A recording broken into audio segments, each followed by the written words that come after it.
Bueno, muy buenas tardes para todos. Para la Asociación Colombiana de Física Médica es un gusto tenerlos a todos aquí.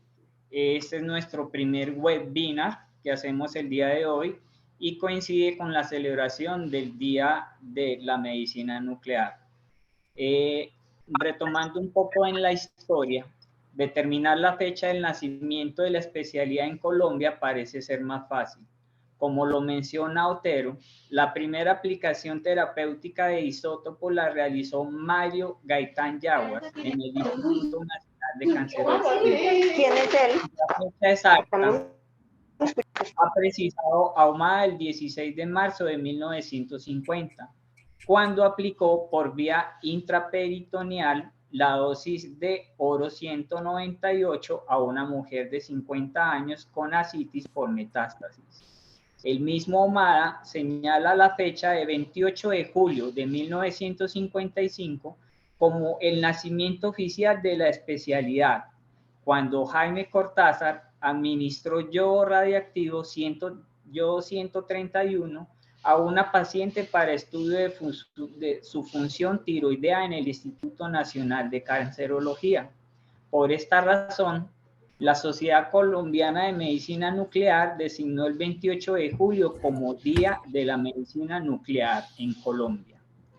Bien, con este preámbulo, le doy la palabra a Wilma.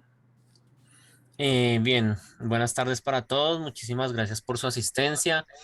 Entonces, como ya les comentaron, el día de hoy tenemos el webinar de parte de Jorge Alberto Cifuentes Parada.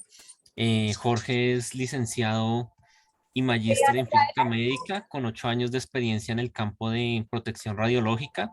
Estos 8 años le han permitido apoyar proyectos en diferentes campos de medicina nuclear, radiodiagnóstico y radioterapia. Jorge en sus primeros años de trabajo trabajó en empresas como RadPro CT, apoyando controles de calidad para equipos de radiodiagnóstico y como asesor en temas relacionados con radioprotección. En los últimos años se ha desempeñado como oficial de protección radiológica en institutos como Colsubsidio y la Fundación Clínica Challe. Entonces le damos la bienvenida a Jorge y los dejo con su charla. Entonces, Jorge, adelante. Bueno, Wilma, muchísimas gracias por la presentación. Antes de iniciar, quiero extender un agradecimiento a la Asociación Colombiana de Física Médica y a la Mesa de Trabajo en Protección Radiológica por permitir y promover esos espacios de diálogo de experiencias que van en todo el crecimiento de la profesión y de la seguridad radiológica del país. Y también quiero extender un agradecimiento muy especial a todos los participantes por dedicar unos minutos de su día para escucharme y espero realmente poder aportar algo, al menos sembrar ideas en lo que respecta a la evaluación de seguridad en medicina nuclear. Bueno, ya entrando en materia, básicamente lo que vamos a establecer es, voy a hacer una introducción donde vamos a mencionar algunos aspectos de la medicina nuclear, la reglamentación y las características de un servicio. Posteriormente hablaré un poco de la estimación de dosis para exposiciones normales y potenciales, también una metodología de estimación del riesgo mediante el método de matrices de riesgo y finalmente pues presentaremos las conclusiones. Bueno. Entendemos la medicina nuclear como el uso de fuentes abiertas que son administradas a los pacientes con un objetivo diagnóstico o un objetivo terapéutico.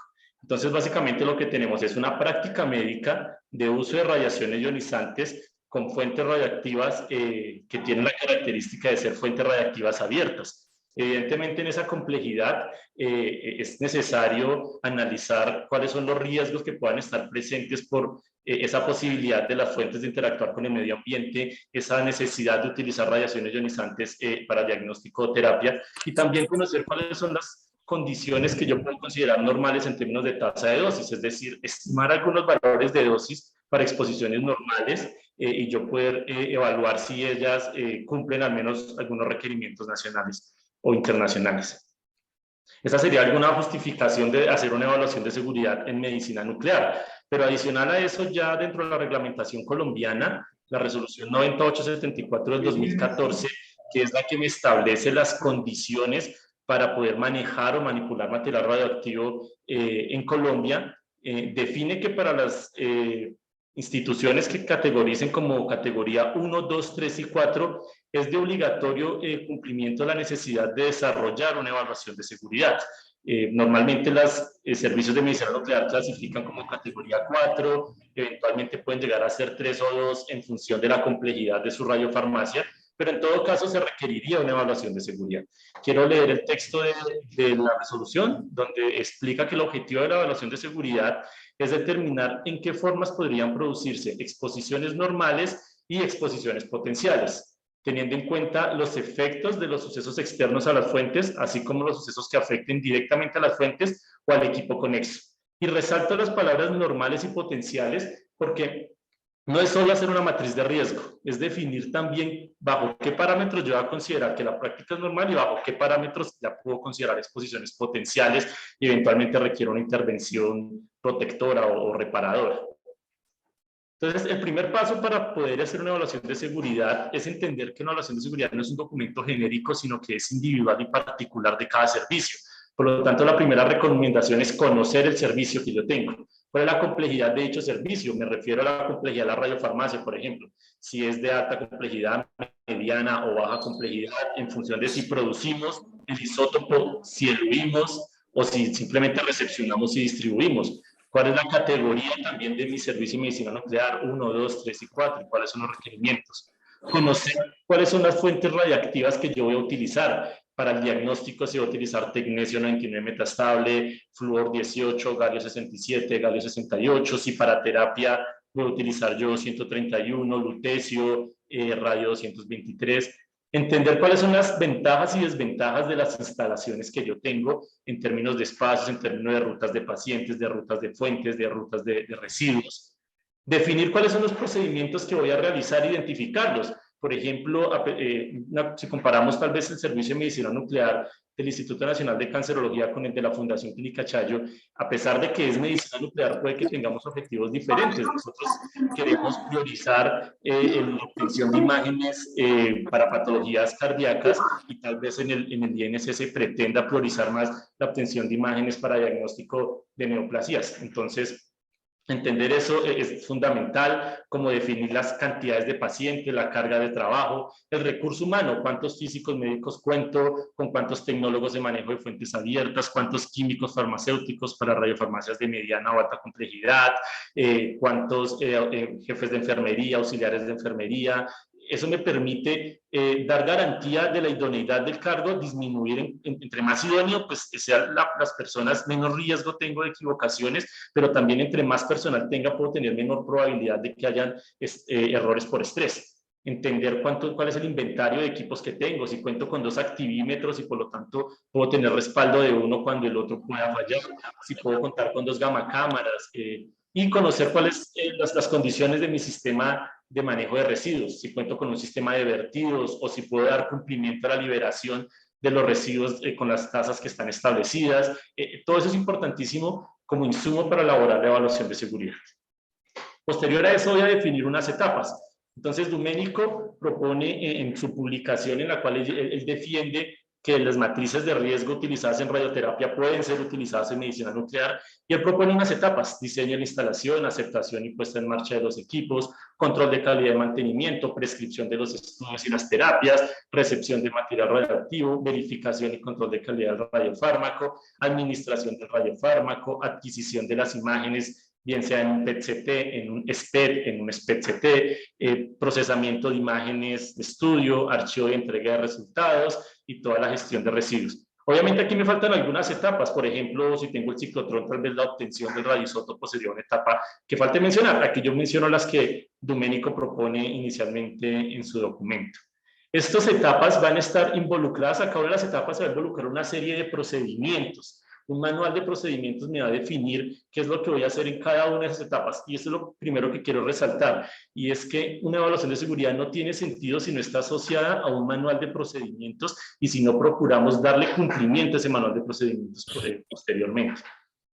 Y adicional, pues a todo el manejo, a todas las etapas o procedimientos asociados al manejo de material radiactivo, debo considerar eventos externos que pudiesen comprometer la seguridad de las fuentes. Un incendio, por ejemplo, que comprometa la seguridad de las fuentes de yodo, con la alta volatilidad que tienen, pues pueden aumentar las contaminaciones, inundaciones y terremotos podrían ocasionarme la pérdida de control de las fuentes, o tal vez el robo de una fuente radiactiva podría ocasionarme una exposición innecesaria o injustificada para el público. Tanto las condiciones o los procedimientos que tengo establecidos como sucesos externos, es importante tenerlos a consideración. Bueno, después de entender e individualizar las condiciones particulares de mi servicio, voy a entrar a proponer alguna metodología para la estimación de dosis. El objetivo de estimar la dosis es conocer en las condiciones normales de la práctica cuáles son las dosis que yo podría llegar a recibir bajo condiciones o bajo estimaciones bastante conservadoras. Adicional a eso, partiendo de ese valor, yo puedo comenzar a definir unos rangos de tolerabilidad o ya valores sobre los cuales yo digo, no, si supero esta dosis debo hacer una investigación o debo realizar una intervención de tipo protectora o reparadora, que al final todos estos argumentos me van a permitir incluso determinar las consecuencias del análisis de riesgo que vamos a elaborar más adelante. Entonces, 3 ecuaciones que están aquí, que todos las conocemos. Para la estimación de dosis, pues la tasa de dosis como función de una constante exposición, de la actividad y de un inverso de la distancia entre la fuente y el medio absorbente que estamos evaluando. Esta relación lineal entre la dosis absorbida y el tiempo de exposición, teniendo como parámetro fijo una tasa de dosis, y pues todas las variaciones en la intensidad que se pueden presentar por la presencia de algún material que se interponga entre la fuente emisora de radiación y el medio absorbente del trabajador, lo que yo esté evaluando, la atenuación que se pueda presentar. Es importante conocer que este tipo de modelos tienen también limitaciones, ¿no? A veces utilizamos esta ecuación y utilizamos una constante gamma para fuente puntual y resulta que a veces funciona, otras veces no. Si en la ecuación 2 estamos manipulando fuentes radiactivas con un tiempo de caimiento largo, funcionan bastante bien, pero si tengo tiempos de caimiento muy cortos, como algunos utilizados en PET, puede ser que esta tasa de dosis no sea fija y por lo tanto, si yo la mantengo fija, lo que estoy haciendo es una sobreestimación de la dosis. Y en el caso de atenuaciones, pues esto considera las condiciones de un haz estrecho, por lo tanto, de alguna manera obvia factores de tipo dispersión. Para poner un ejemplo, de la primera que les decía, considerar la constante gamma como una fuente puntual. Este es un típico ejemplo que uno encuentra en el STABIL, en el Fundamental of Nuclear Medicine Dosimetric, donde uno puede calcular la exposición para una fuente puntual y después puede mirar variaciones de la misma si la relación entre el radio del tamaño de la fuente y la distancia entre la fuente y el medio absorbente es inferior a 10, tal vez ya nos vale la pena considerarlo como una fuente puntual y las consideraciones de tipo una distribución lineal, una distribución planal o una distribución volumétrica pueden llegar a tener importancia. Si yo quiero evaluar la dosis de un trabajador que recibe, que se expone por presencia de una fuente radiactiva de una unidosis a 2 metros de distancia, puede que considerarla puntual esté bien. Pero si lo que estoy evaluando es la dosis que recibe el mismo trabajador por estar cerca a un tanque del sistema de vertidos, puede ser que la mejor condición para hacer el cálculo sea un análisis volumétrico de la misma. Entonces aquí les coloco un ejemplo. Estas son algunas constantes gamas obtenidos del Handbook, el Radionuclide and Radiation Protection Data del 2002, donde me establece algunos valores de constantes de exposición para el tecnecio en unidades de milisieverts hora por megabecquerelio. Y si yo quiero evaluar, por ejemplo, la dosis que recibe un trabajador en el pecho por manipular una fuente radiactiva a la hora de administrarla, tal vez esa distancia fuente-mano-pecho es superior a 50 centímetros y yo la pueda considerar con una fuente puntual y utilizar este tipo de ecuaciones, pero si lo que yo quiero es evaluar la dosis que recibe en sus manos, también tal vez valga la pena utilizar la ecuación de abajo, la que me dice una constante de exposición en contacto teniendo en cuenta las variaciones geométricas. Entonces así vemos que hay diferentes presentaciones como un Baker, un Vial, una distribución plana infinita que me puede ser de utilidad si yo quiero evaluar, por ejemplo, cuánto es la dosis que recibe un trabajador durante un proceso de descontaminación. Si un derrame de material radioactivo, estamos descontaminando, cuánto podría llegar a ser esa exposición por fotones o por partículas beta. Incluso si ya de plano se contaminó las manos, si una contaminación en la piel de una distribución uniforme o puntual, digamos que ya uno puede encontrar literatura que permite obtener este tipo de estimaciones o de constantes de exposición. Basado en estas ecuaciones, entonces yo puedo estimar ahora sí cuáles son las exposiciones normales en los diferentes procedimientos de las diferentes etapas, durante la recepción, marcación, control de calidad, administración, prueba de esfuerzo, toma de imágenes, control de calidad, gestión de desechos radioactivos y evaluar, como les mencionaba, esas condiciones que puedo considerar normales y sobre cuáles valores ya puedo, tal vez tenga que hacer una investigación y demás. Pero no solo me sirve para estimar dosis normales, también puedo estimar por ejemplo, las dosis en procedimientos de intervención cuando se presentan exposiciones potenciales. ¿Cuánto puede ser la dosis que se reciba durante un proceso de descontaminación? Durante la atención de urgencias a un paciente administrado. Le administro yo radioactivo a un paciente por una terapia, él me entra una tormenta tiroidea y el personal asistencial debe ingresar a prestarle pues, asistencia. ¿Cuánta la dosis que puede llegar a recibir? O por algunas fallas. También puedo utilizar ese tipo de procedimientos para hacer esas estimaciones. Entonces, en ambos casos, lo que estoy proponiendo es que a partir de ecuaciones básicas se pueden estimar dosis bastante conservadoras de exposición de radiación externa. Para el caso de incorporación o para el caso, por ejemplo, de algunas estimaciones en pacientes, pueden haber muchas metodologías y seguramente dentro de los asistentes conocen metodologías mucho mejor que esta. Yo les propongo como 3 ejemplos. La Sociedad o Asociación de Física Médica Española propone unas hojas de cálculo donde a partir del isótopo, del fármaco, de la edad, de la actividad administrada, se realizan unas estimaciones de las dosis efectivas. Todos conocemos, por ejemplo, Linda, donde también mediante los conocimientos del fármaco, de la actividad y definiendo unos pacientes estándar, yo puedo hacer algunas estimaciones de dosis efectiva o dosis equivalente, o de plano, pues puedo entrar a buscar algunas bibliografías que me presenten de pronto constantes de variación de dosis en función del fármaco y en función del isótopo que estoy utilizando, como esta que define dosis efectivas asociadas a las exploraciones multimodales habituales en medicina nuclear, publicada por Camacho López. Entonces, hay diferentes formas de estimar esas dosis. Ya conociendo cuáles dosis yo puedo considerar normales y cuáles vale la pena utilizarlas posteriormente en las exposiciones potenciales.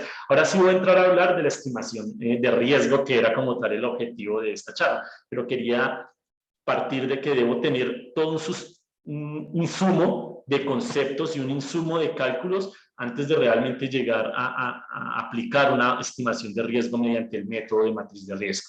Entonces, el método de matriz de riesgo es convencionalmente utilizado o propuesto para, en el caso del uso de radiaciones ionizantes en medicina, es utilizado en radioterapia.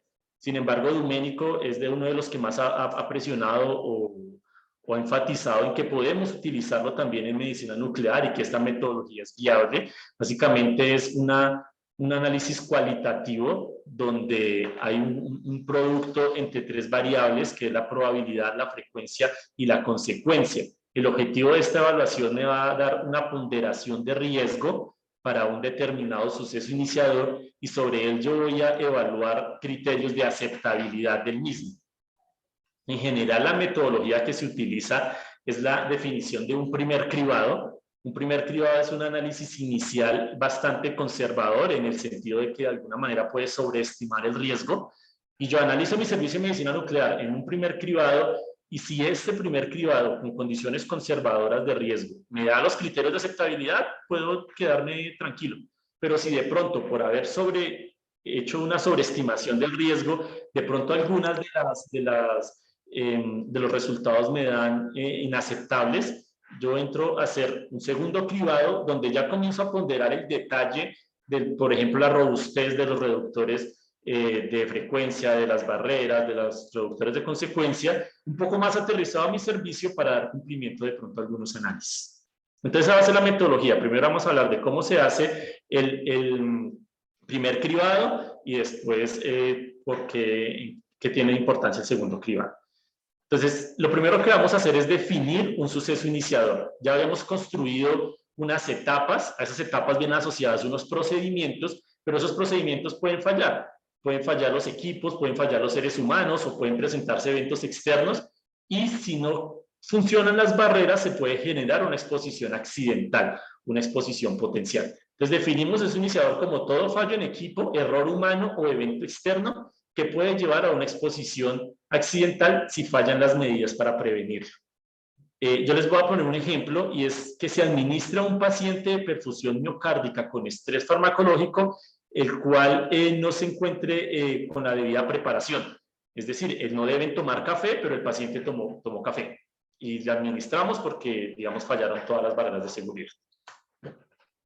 Les voy a proponer, comentar algunos sucesos iniciadores, no voy a detallarme en todos, pero voy a poner algunos ejemplos. Con el caso de la medición de la dosis, por ejemplo, en el caso del activímetro, podemos presentar errores asociados al equipo, por falla en la exactitud, en la dependencia lineal, por dependencia geométrica, por falta de estabilidad del equipo, o errores asociados al uso inadecuado del equipo. Medí una fuente de tecnecio en la ventana de yodo, una medición incorrecta. Errores asociados al sistema de adquisición de imágenes, por ejemplo, fallas en el sistema de adquisición de imágenes por ajustes en el pico, la resolución en energía, porque la uniformidad de la región útil o de la región central de pronto no cumplían, pero yo no hice el control de calidad en la mañana a la gama cámara, sino de una vez pasé pacientes, o procedimientos o errores asociados a los protocolos, donde pueda, por ejemplo, acostar al paciente o posicionarlo en una posición que no es la correcta. Respecto al manejo de los radiofármacos, podemos presentar errores en la identificación de la dosis, fármaco equivocado, isótopo equivocado, actividad equivocada, paciente equivocado, vía equivocada, errores en la manipulación como se extravasa el paciente o errores asociados a la calidad del radiofármaco. Por ejemplo, no se le realizaron los controles de calidad, la pureza radioquímica, la cromatografía, se desliga el fármaco del material radiactivo y pues obviamente no tengo una imagen de la calidad que yo quiero tener. Respecto a la prescripción, algunos ejemplos pueden ser el solicitar un estudio de medicina nuclear sin una utilidad diagnóstica o hacer una prescripción para un paciente pediátrico sin considerar todos los criterios de reducción que actualmente estamos manejando, o prescribir a una paciente en embarazo una dosis sin una justificación suficiente. En el caso de la administración a pacientes, también podemos tener errores de administración, como el extravasamiento durante la administración, errores con identificación de pacientes o errores debidos al paciente, como el que les mencioné. Llegó el paciente sin preparación y lo administré. Durante el procesamiento de lectura pueden haber pérdidas de imágenes, errores en el procesamiento, selecciones de ROI, selecciones de algoritmos, de filtros o errores por baja calidad de la imagen. Aquí coloqué algunos, evidentemente hay muchísimos más. Entonces vamos a construir un concepto llamado la secuencia típica de una exposición accidental. Y esa secuencia típica va a estar fijada, va a tener un inicio y vamos a ir analizando poco a poco. Y vamos a evaluar también unos momentos de actuación. Entonces, la secuencia típica parte del suceso iniciador, que son esos errores humanos, y vamos a preguntarnos con qué frecuencia pueden ocurrir esos sucesos iniciadores, esas fallas en equipos, errores humanos o eventos externos.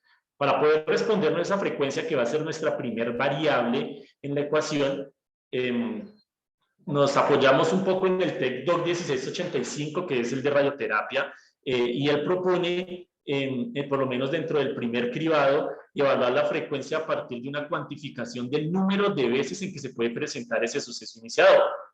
Un segundo, minimizo acá la cámara que me incomoda. Listo, perfecto.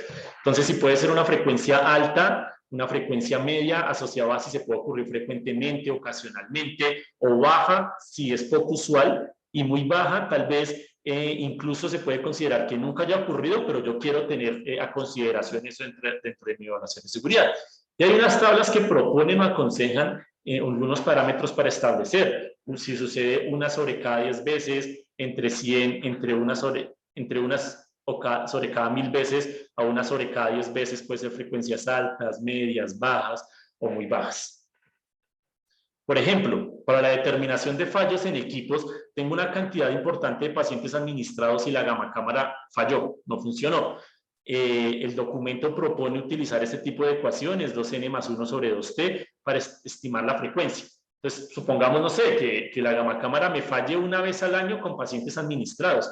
Si yo hago ese cálculo, pues me daría 3 medios, y si yo utilizo la cámara tal vez 300 veces al año, trabajando de lunes a sábado, contando festivos y demás, eso me da una ponderación del orden de 0.05, que estaría dentro de mis tablas en una frecuencia media de falla.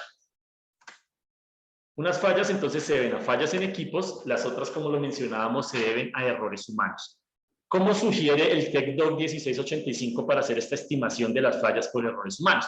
Pues esas fallas van a depender de dos cosas. Primero, de la frecuencia con la que se realice la tarea. Si administro, por ejemplo, 6.000 pacientes, pues van a ser 6.000 pacientes al año de inyección, y puedo equivocarme en alguno de ellos. Y este P que está acá es la probabilidad de errores humanos. Y, por ejemplo, aquí hay una tabla que propone el documento donde me dice esa probabilidad de error humano va a depender de varias cosas, de la sencillez del trabajo o de la complejidad del trabajo. Evidentemente, un trabajo más complejo, pues aumenta el riesgo de que haya, o la probabilidad de que se falle. También qué tan monótono, qué tan rutinario es esa actividad. Si nunca la hacemos una sola vez en la vida, como hacer un cálculo de blindaje, o lo hacemos todos los días, como verificar la actividad en el activímetro de la unidosis. ¿Qué tan compleja es? ¿Qué tan monótona es? ¿Y cuál es el nivel de estrés que está manejando el trabajador a la hora de realizar esa tarea? Con bajo estrés reduce la probabilidad de falla, con mucho estrés aumenta la probabilidad de falla. Y al final, en el caso mío como oficial de protección radiológica, es de nuestro interés saber que el personal, por lo menos con el que contamos, es idóneo para garantizar la seguridad también en el manejo de dichas fuentes. Y esas probabilidades pues, pueden ser de utilidad. Finalmente, entendiendo que se presentan los sucesos iniciadores con determinada frecuencia, pues puedo proponer algunos reductores de frecuencia, aunque estos se van a ponderar en el segundo cribado.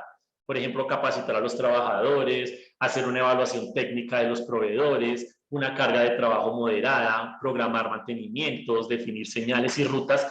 Estos reductores de frecuencia son barreras que tienen como objetivo prevenir. Esos son barreras de prevención para que el suceso iniciador no se genere.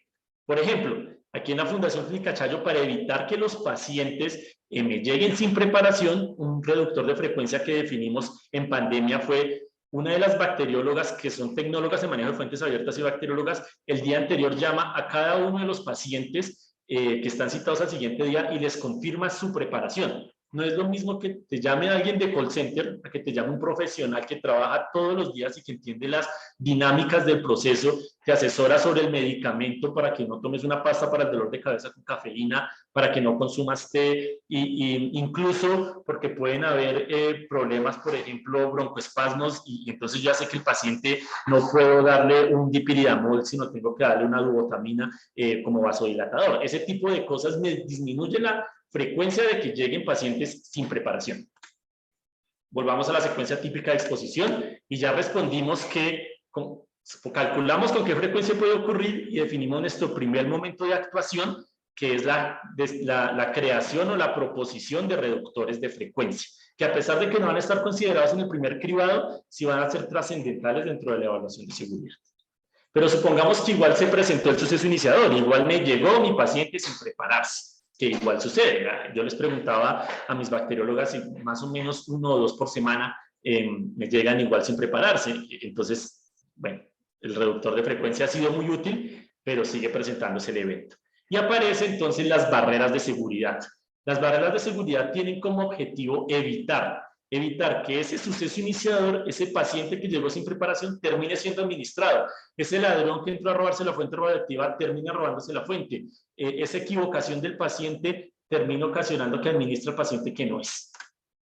Entonces, las barreras de seguridad, según ese TECDOC 1685, están definidas dentro de unos valores de robustez, donde las más robustas son los enclavamientos, después las alarmas, y en el último lugar, que es 3 y 4, están los procedimientos realizados por una persona o por 2 personas. Hay un criterio de cuantificación de estos que no van a ser utilizados en el primer cribado, pero sí en el segundo. Para el primer cribado, lo que yo voy a considerar es que si no tengo barreras, pues la probabilidad de que fallen las barreras es muy alta. Si no tengo ninguna puerta, nada que evite que un ladrón entre a robarse la fuente, Puede ser muy poco frecuente que eso pase, pero el día que pase puede entrar y robársela, porque no tengo puertas, no tengo barreras, no tengo aseguramiento de la fuente. Probabilidad media si tengo una o dos barreras de seguridad. Por ejemplo, en el ejercicio que les estoy contando de la clínica, llega el paciente, el personal administrativo, en este caso nuestra recepcionista le pregunta, ¿usted viene preparado? Él dice sí, y ella hace un chulito dentro de un documento que llamamos ruta crítica, y ya después, a la hora de la administración, ya la bacterióloga se sienta y le hace una entrevista donde confirma realmente cada paso de que esté preparado para el procedimiento. Es otra cosa importante, y es que las barreras deben ser independientes para que cobren sentido. Probabilidad media, probabilidad baja cuando tengo más de 3 barreras y probabilidad muy baja cuando tengo más de 4 barreras. Este va a ser el criterio a la hora de definir mi primer cribado. Bien, entonces algunos ejemplos pueden ser accesos restringidos a zonas controladas, el uso de elementos de protección, pero quiero resaltar que en medicina nuclear las principales barreras de seguridad que yo tengo son de tipo procedimentales. Un procedimiento de recepción de fármacos, un procedimiento de monitoreo de dosis, un procedimiento de monitoreo de contaminación, verificación de manos y pies, verificación de la identidad del paciente, verificación de la dosis, procedimiento de prescripción, procedimiento de administración. Por lo tanto, vuelvo a mencionar que carece de sentido una evaluación de seguridad si esta no está sujeta a un sistema de gestión de calidad donde hay una gestión documental y un diligenciamiento de formatos que son la evidencia de todo esto. En medicina nuclear, por lo menos desde mi experiencia, son los procedimientos los que más cobran de relevancia, adicionalmente al uso de guantes que me frenan muchas contaminaciones. Entonces, en el ejemplo que estábamos poniendo, es la entrevista la que nos sirve. Entonces, bueno, tenemos las barreras de seguridad que van a evitar que se presente suceso iniciador. La pregunta es, ¿con qué probabilidad pueden fallar esas barreras? Ya definimos que esa probabilidad va a depender del número de barreras, por lo menos dentro del primer análisis. Pero y si llegaran a fallar las barreras, si mis bacteriólogas tal vez no tuvieron en cuenta preguntarle al paciente, llenaron los chulitos de la entrevista y administraron al paciente, pues se presentó la exposición accidental. Y esto va a tener asociada unas consecuencias. Y esas consecuencias se entienden como los efectos biológicos que se puedan asociar a esas exposiciones potenciales. Entonces, en definitiva, se presentó el suceso iniciador, fallaron las barreras de seguridad y se generó una exposición potencial a la cual se le va a asociar unas consecuencias. Esas consecuencias evidentemente las entendemos desde los riesgos asociados al uso de radiaciones ionizantes. Si es una dosis letal o un daño letal en términos de muerte celular que me pueda generar algún tipo de efecto determinista, o si la dosis me podría dar la probabilidad de generar un efecto subletal, un daño subletal, perdón, donde se inicia todo el mecanismo de reparación y puede que la célula se repare correctamente, genere un daño letal o se transforme, y hablaría entonces de la probabilidad o no, o de que incremente o no la probabilidad de desarrollar un efecto estocástico.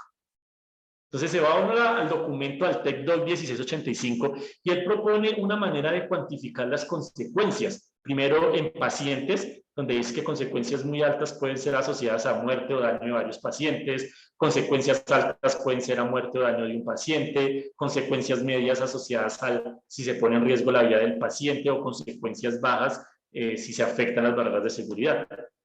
Y en términos de los trabajadores y del público, se definen esas consecuencias un poco más conservadoras. Ya no hablamos de muerte, sino consecuencias muy altas si hay efectos deterministas, consecuencias altas si hay daños deterministas pero no muerte. Bueno, el primero podría ocasionar la muerte incluso.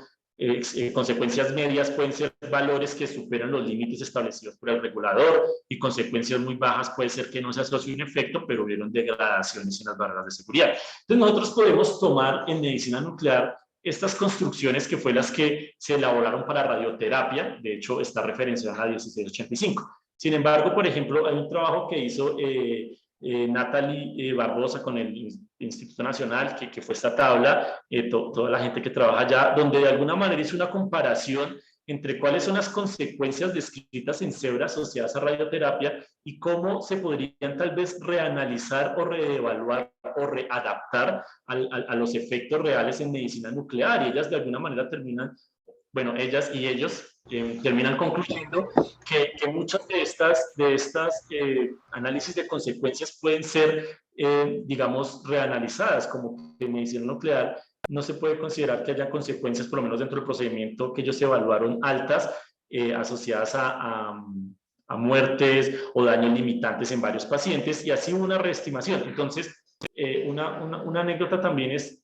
como el criterio de análisis de consecuencias está basado en radioterapia, también podríamos tener el concepto técnico de reanalizar esas consecuencias. Por lo menos es lo que entiendo. Después me pueden ustedes corregir si no es una de las ideas que tratan de proponerse en ese artículo. Y vamos a definir unos reductores de consecuencia. Esos reductores de consecuencia pueden ser, por ejemplo, planes de emergencia, protocolos de descontaminación, intervenciones de tipo protectoras o intervenciones de tipo reparadores. Entonces, seguimos en nuestra secuencia típica de una exposición accidental, vamos en las consecuencias y nos preguntamos entonces cuál es la gravedad de los efectos asociados a esas dosis. Y por eso inicié la charla hablando un poco de calculemos dosis, porque nos sirven de utilidad a la hora de evaluar los efectos. Y entramos en nuestro tercer momento de actuación, que es la definición de reductores de consecuencia. Entonces, ¿cuándo actuamos? Cuando definimos reductores de frecuencia para disminuir la generación de sucesos iniciadores, cuando definimos las barreras de seguridad que van a evitar que el suceso iniciador se convierta en exposición accidental, y cuando definimos los reductores de consecuencia, aquellos planes de mitigación, aquellos procedimientos que van a tratar de, como su nombre lo dice, reducir las consecuencias. Teniendo esas tres variables, una variable de frecuencia de generación de sucesos iniciadores, una variable de probabilidad de falla de las barreras, y una variable de consecuencia, entendiéndola como los efectos que se pudiesen llegar a generar, ese producto entre las mismas me genera la ponderación del riesgo. El riesgo,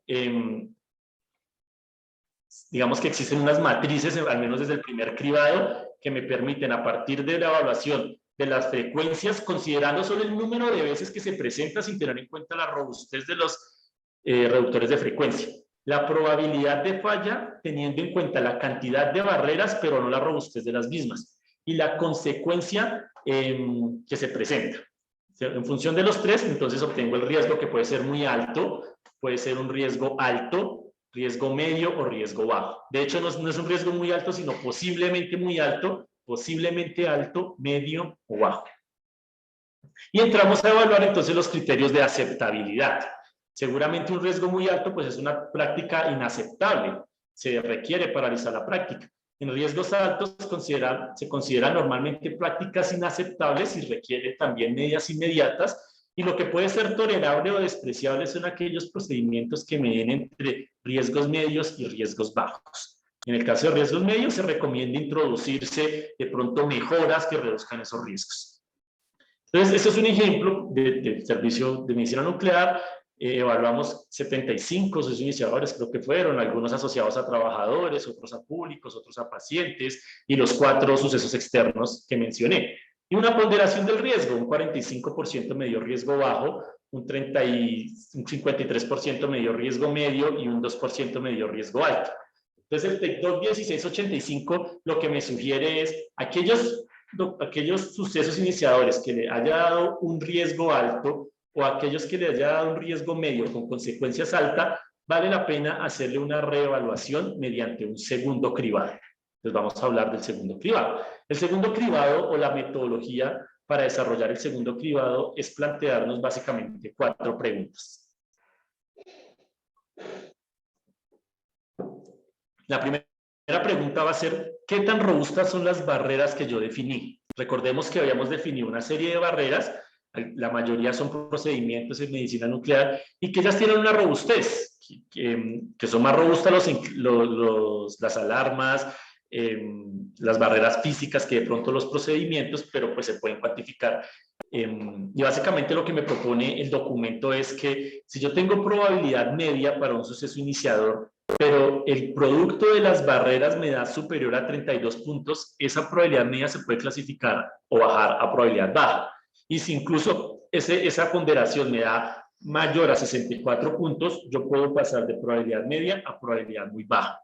En el caso de tener sucesos iniciadores con probabilidad baja, si yo tengo más de 64 puntos, puedo pasar de baja a muy baja.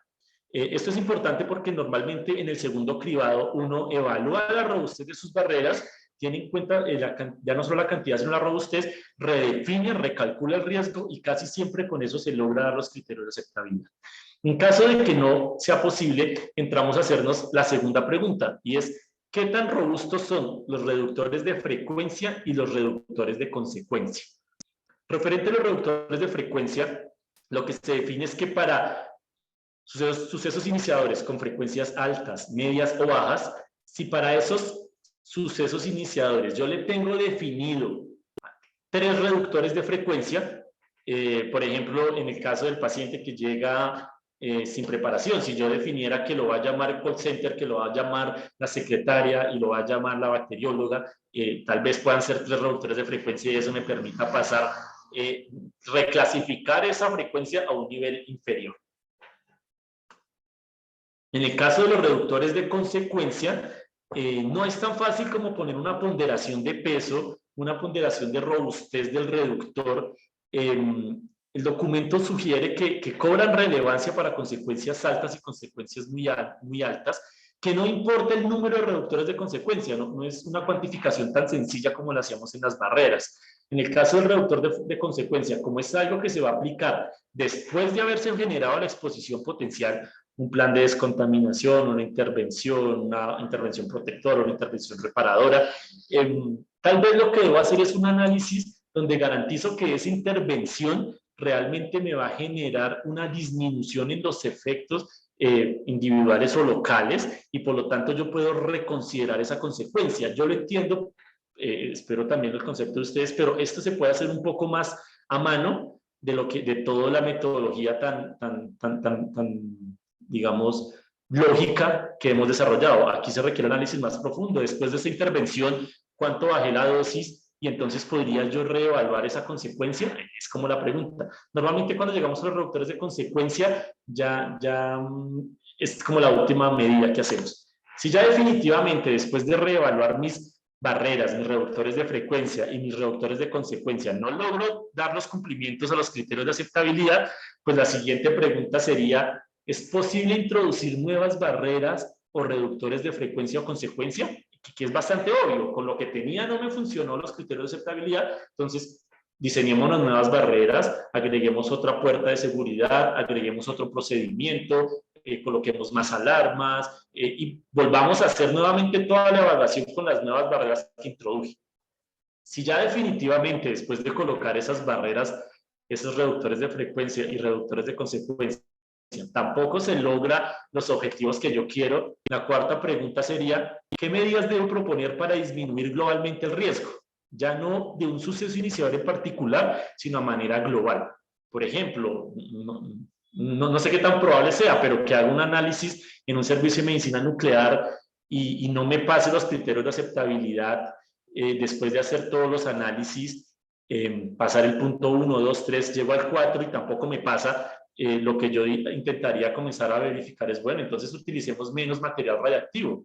Las condiciones de personal, de instalaciones, de equipos no me garantizan seguridad para la cantidad de material radiactivo que yo quiero utilizar, entonces pues utilicemos menos, a ver si tal vez de cumplimiento a la aceptabilidad. Entonces ese es un ejemplo del resultado después de haber hecho el primer cribado al segundo. Los riesgos altos pasaron a medios y muchos riesgos medios que tenían consecuencias altas pasaron o ponderadas como altas pasaron a riesgos bajos. Vale la pena considerar que este tipo de estimaciones yo las hice con los criterios muy convencionales del documento del TecDoc, pero en las próximas evaluaciones me interesa mucho comenzar a aplicar lo que se propone el INC y es reevaluar las consecuencias de pronto desde otra perspectiva.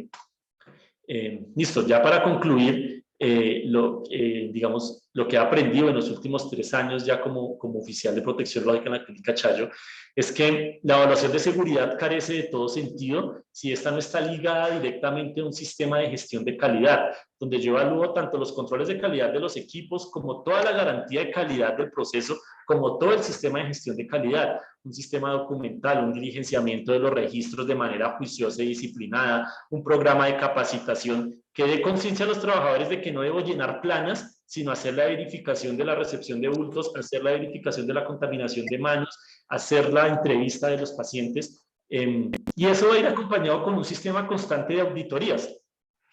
donde yo estoy evaluando mis evaluaciones de seguridad, mis procedimientos, estoy tomando decisiones, estoy cambiando, estoy realizando mejoras, estoy planeando cómo voy a realizar esas mejoras, las implemento, mido el desempeño, después vuelvo a evaluar los resultados y me devuelvo a tomar nuevamente decisiones. Es un constante proceso de auditoría, donde algunas pueden ser mediante documentos formales. En la Clínica Chayo nos auditamos con Quantum del organismo internacional, pero una auditoría puede ser, vamos a mirar si los personal está diligenciando los formatos bien, vamos a revisar nuestro programa de capacitación y estamos constantemente en reevaluación.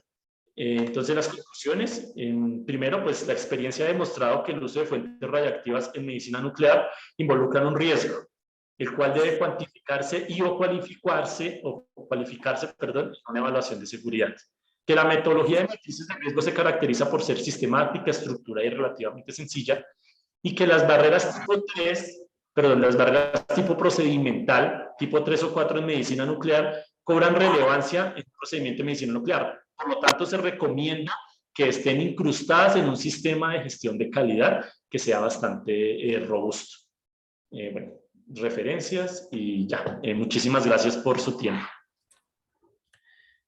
Bueno, Jorge, muchísimas gracias por tu muy interesante y completa presentación. Vamos a entonces ahora abrir la sesión para preguntas. Para esto les voy a pedir por favor que vayan a la barra inferior donde dice reacciones y cada uno le dé levantar la mano, raise hand, y yo les voy dando la palabra. Y que solamente cuando yo les dé la palabra, entonces por favor abran sus micrófonos. Entonces por favor levanten la mano las personas que tienen preguntas y yo les voy dando la palabra.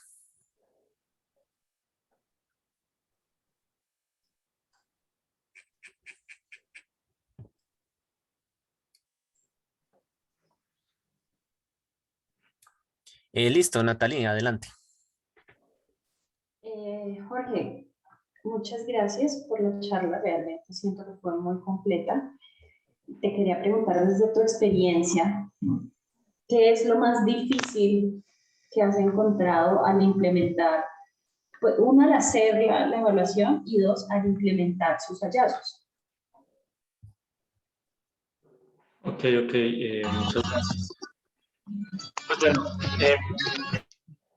digamos que hay unas situaciones que muchos de los evaluaciones de seguridad se realizan desde una perspectiva bastante idealizada, porque en muchos casos son servicios nuevos, servicios que están ingresando, entonces uno propone procedimientos, propone protocolos, propone actividades que cuando comienzan a desarrollarse en el servicio, algunas no son suficientes o están mal diseñadas, es necesario quitarlas, es necesario replantearlas.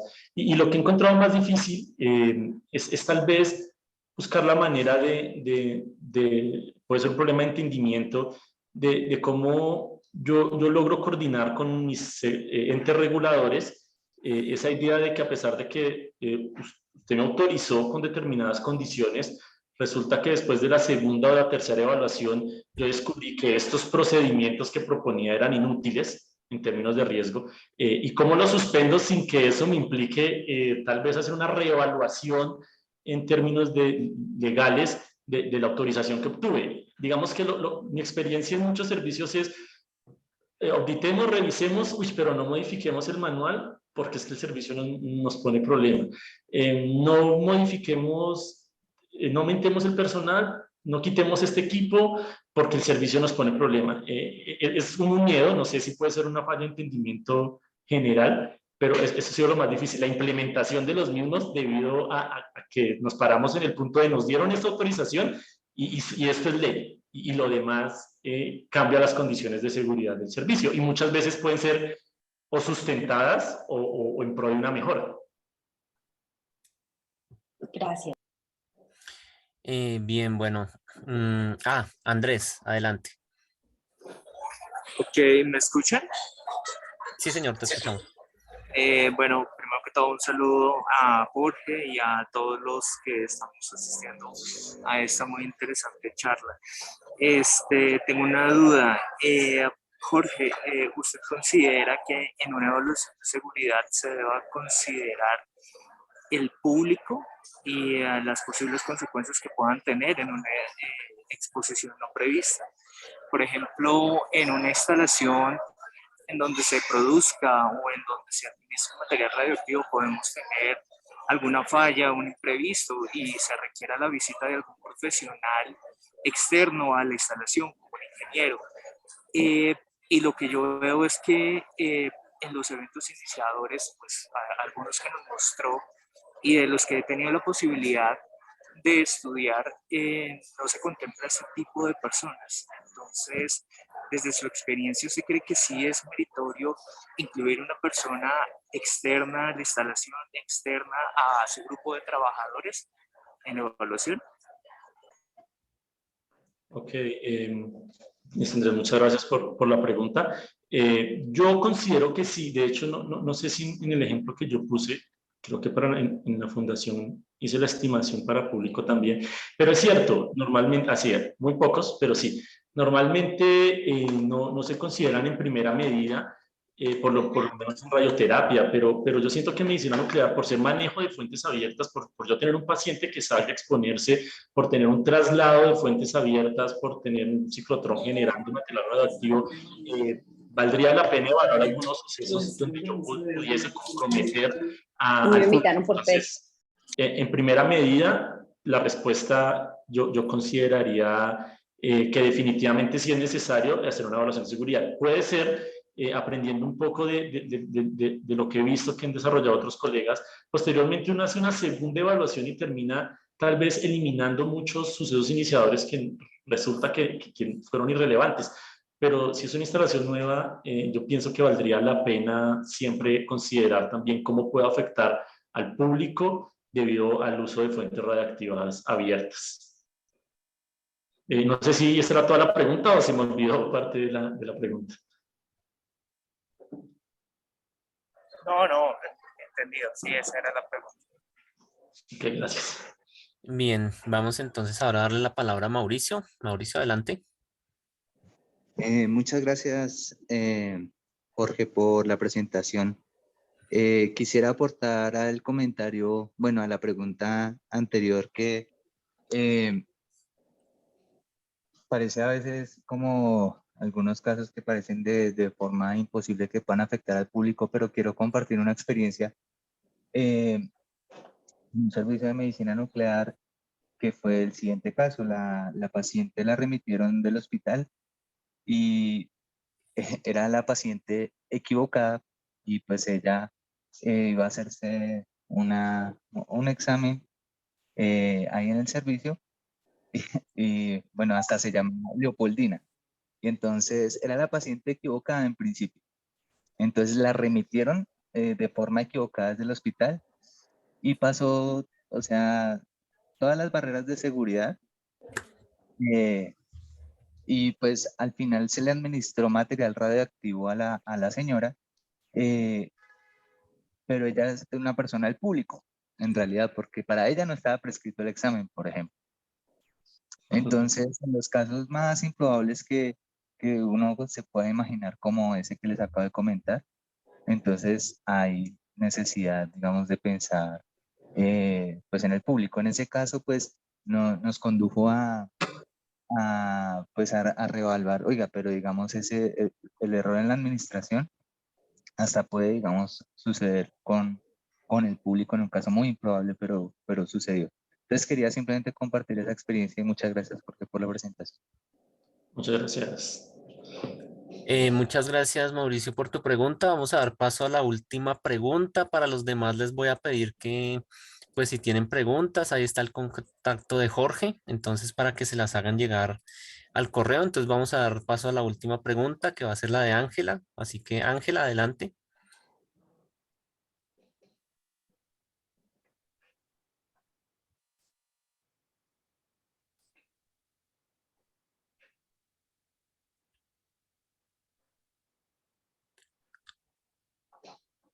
Ángela, no te escuchamos.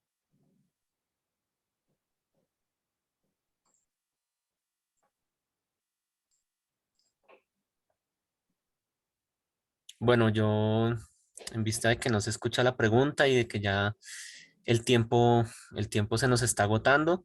Entonces, le voy a pedir tanto a Ángela como a Sharon que tienen preguntas, tienen levantada la mano, y yo también tengo una pregunta. Entonces, que se las enviemos al correo que aparece en pantalla.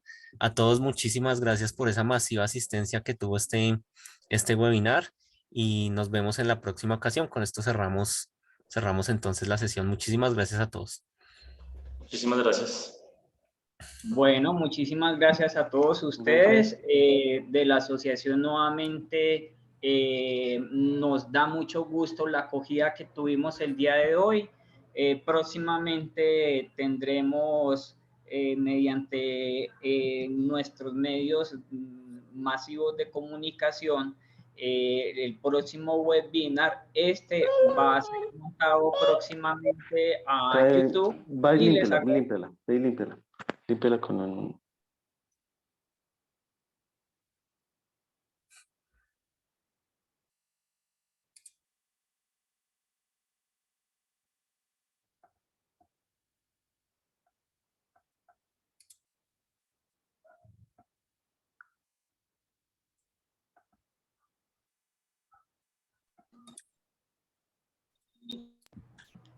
Una feliz tarde para todos.